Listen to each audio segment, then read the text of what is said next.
things are made to be broken. Like buildings. Or people.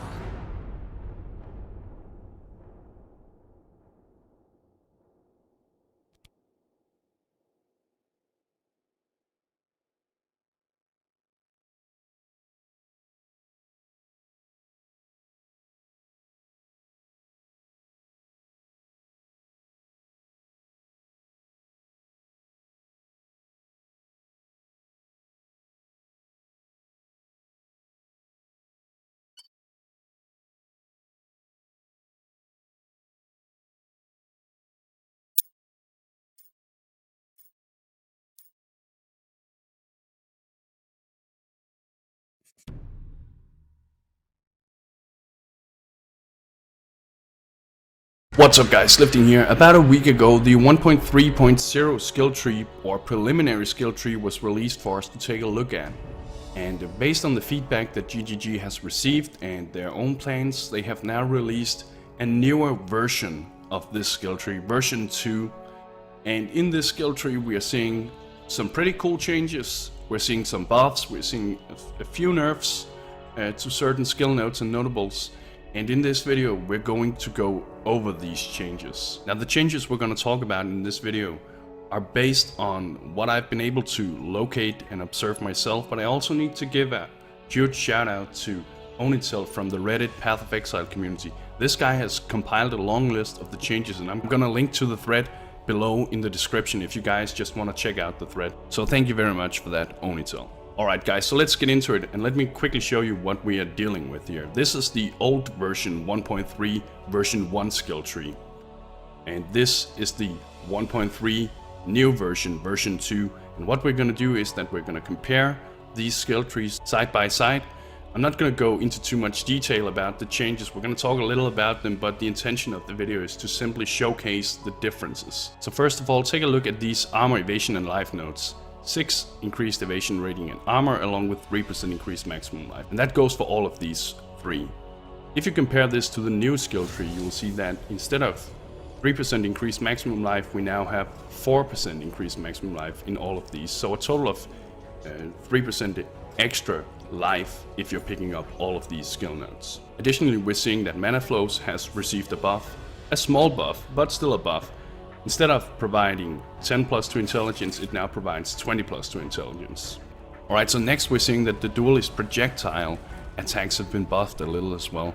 If we compare these 8% increased projectile damage to the new ones that we have over here, we'll see that these are 8, but these are now 10. So a 2% increased projectile damage for these skill nodes. Nothing is changed for these though. The same goes for the dervish cluster. Over here we'll see that we have 10% increased physical damage while dual wielding for these 2 skill nodes. If we compare this to the new dervish cluster over here, these will have 12 now. So overall a damage buff here as well. And the same goes for the accuracy rating skill node here that provides 16% increased accuracy rating while dual wielding. The new skill tree now provides 18% increased accuracy. Dervish in itself has not received any changes and is still nerfed compared to the 1.2 skill tree. For more duelist damage, we're also seeing that the melee nodes here near the Defiance cluster, the shield cluster here, have been buffed. These provide 10, 10 and 10 increased melee damage when holding a shield. If we compare these to these, they now have 12% increased melee physical damage while holding a shield.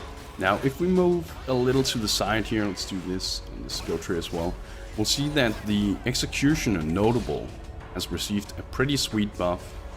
At the old skill tree, it provided 24% increased physical damage with two-handed melee weapons and 16% increased accuracy rating with two-handed melee weapons. The new notable provides 25% increased physical damage with two-handed melee weapons, 5% increased attack speed, and 20% increased accuracy rating with two-handed melee weapons. And this is, in my opinion, a really nice change. I've been trying to make a few two-handed builds, and they have all seemed a little lackluster compared to the 1.2 skill tree, so I'm happy to see a buff, especially to Destroyer here. Also, you guys might have noticed that it has been renamed. It is no longer named Executioner.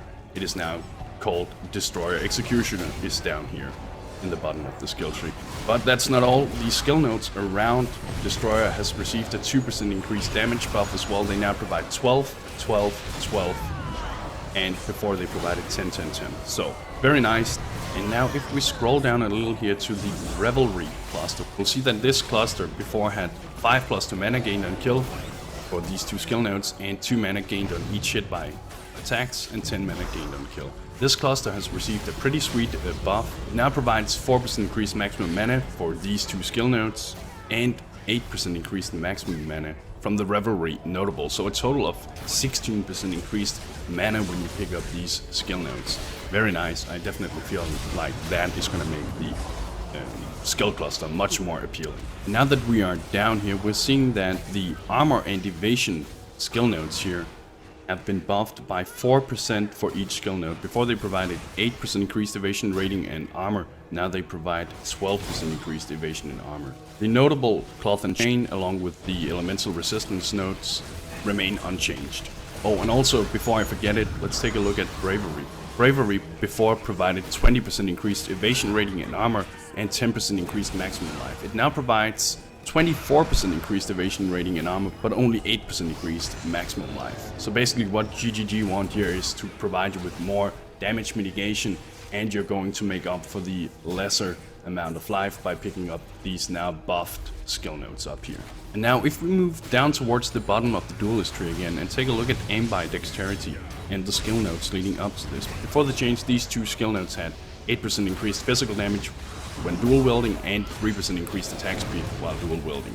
If we compare these to the new skill tree, they only have 6% increased physical weapon damage while dual wielding, but the 3% increased attack speed remain the same. However, ambidexterity that before provided 20% increased main hand damage and 20% increased offhand attack speed now has 26% increased attack damage in main hand and 20% increased attack speed in offhand.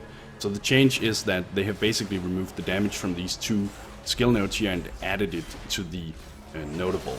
Another interesting change is that Testudo that before provided 3 additional chains to block with shields and increased block recovery now has the 8% mana gained when you block. Pretty weird, pretty interesting. I don't know, we'll have to see the new skill gems before we can see if this actually matters. We're also seeing a buff to the Wrecking Ball skill nodes and the notable itself. These skill nodes before provided 3% increased attack speed, as you can see.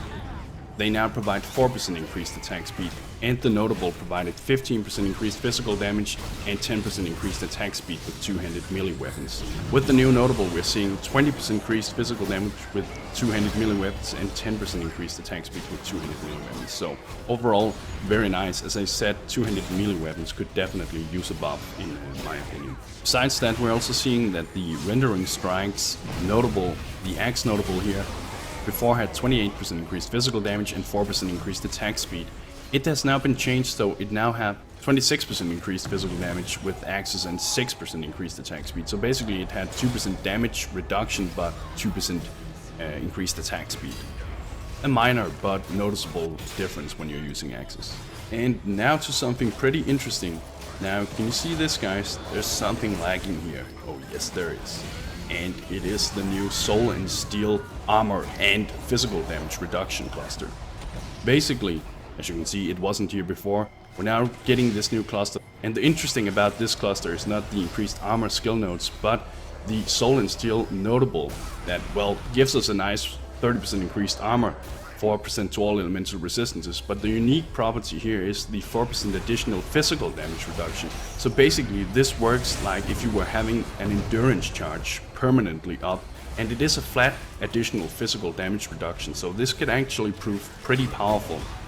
Now if you want to spend the skill points to get there, that's the question, but all in all a pretty interesting change, and I'm excited to see whether or not people will actually go for this skill cluster.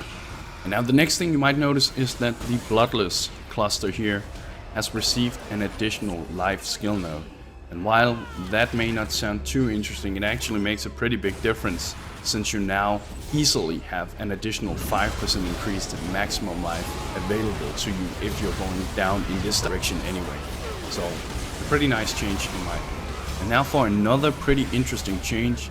If we move the old skill tree in this direction, you'll see that this is an empty space. If we move the new skill tree over here, you will see there's a new skill cluster here. And basically this skill cluster provides us with skill nodes that provides increased physical damage over time and the unique melee chance to bleed. Melee attacks have 6% chance to cause bleeding. The notable itself, Bloodletting, provides 24% increased physical damage over time and 20% increased attack damage against bleeding enemies. And it's too soon for me to be able to tell how this is going to impact the game, but it's pretty interesting. Anyone running a puncture build or something that relies on bleeding would definitely benefit from picking up these skill nodes in the notable. If you guys have any suggestions or any ideas as to how you would use this new skill wheel, let me know down in the comments. I would be very interested to hear your opinions and thoughts about this. And now most of you guys know that the acrobatics keystone has been changed. Before it provided 30% chance to dodge attacks, 50% less armor and energy shield, but the new thing in patch 1.3 is that it will give you 30% less block chance as well. A pretty big nerf to block builds. With the version 2 of the skill tree, it now reads 30% less chance to block spells and attacks, whereas it before just read 30% less block chance. So that's something to think about, 30% less chance to block spells and attacks. We'll see how that goes and how it's gonna impact the game. Alright guys, so as you can probably see, we have moved over to the Marauder starting area. And the first thing I want to show you here that has changed is the already very nice Heart of the Warrior that before had 30 flat maximum additional life and 10 plus to strength. It now has an additional 5% increased maximum life. Very nice. Additionally, we're seeing that Strong Arm and Butchery now has received a 4% increased attack speed each. Also a great buff. Also, if we compare the old Barbarism cluster that before had 3% increased maximum life with the skill nodes and some elemental resistances, along with 5% increased maximum life from the notable. If we compare this to the new one, we'll see that the skill nodes now has 1 additional maximum life on them for a total of 4 on each of these, and the notable has a 6% increased maximum life, which in my opinion makes this skill cluster much more efficient and makes the Barbarism notable much more appealing. It was good before, but now it's really good. And a similar change has happened to the Juggernaut cluster, where it had 5% increased maximum life before, and the skill nodes had 3% increased maximum life. With the new skill tree, we're seeing 6% increased maximum life, along with 4% increased maximum life on these 2 skill nodes. Now if we move a little to the left, we'll see that the Razor's Edge notable before had some increased physical damage and accuracy rating with swords. The new thing is that Razor's Edge with the new skill tree provides melee attacks have 5% chance to cause bleeding. And just above we're seeing that Slaughter before had 20-20-10, it now has 25-25-10. So basically a 5% increase to physical damage with axes and 5% additional increased accuracy rating with axes. Very nice. And as you can now see, we have moved closer towards the Ranger starting area and the Duelist starting area again. And the thing I want to show you here is that we have this thick skin life cluster here, where it before provided 5, 5, and 10, plus the 8% chance to avoid elemental status ailments. With the new skill tree, we have 4 skill nodes, but the skill nodes themselves provide less life. They now provide 4% increased maximum life each, and the notable thick skin is left unchanged. So basically the change is that we have had 1 additional 4% life skill node here, and these have been nerfed a bit. The next thing I'm gonna mention is lethality. Before it had 16% increased physical damage with bows, 50% increased critical strike chance, and 30% increased critical strike multiplier with bows. If we take a look at the new skill tree, we can see that it has received a 5% nerf to increase critical strike multiplier, where it before had 30% increased multiplier with bows, it now has 25. Now there's not too many changes in the Templar starting area that has been changed, but I will show you 2 of them. The first one is Retribution. Before, you can see it had 4% increased attack speed along with lots of other nice bonuses. Now it has actually received a buff. It has 5% increased attack speed, so 1% extra increased attack speed.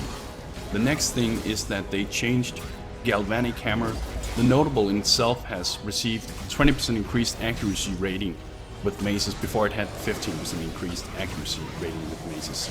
Also, the skill notes below, the mace elemental damage notes here, before they only provided 10% increased elemental damage with maces, now they also provide an additional 10% increased accuracy rating with maces, so that's a nice bonus, I suppose. Now the last thing I want to show you guys that have been changed is the witch starting notes. And before you can see it had 16% increased spell damage and 16% increased spell damage. Very powerful. It has been changed and nerfed a bit so that it now provides 16% increased spell damage and 12% increased spell damage. And I'm sure there's a few witches out there who's witching about this right now, but honestly guys, this was probably very fitting. If we compare the witch starting area to the shadow starting area that provides 14 elemental damage and 12, that's the physical damage with 15 phys and 12 increased physical damage. The Templar starting area that provides 14, 12, and we have the Marauders physical damage that provides 16 and 12. So compared to the Witch's starting area, it's probably very fitting that the Witch has received a 4% less increased spell damage for her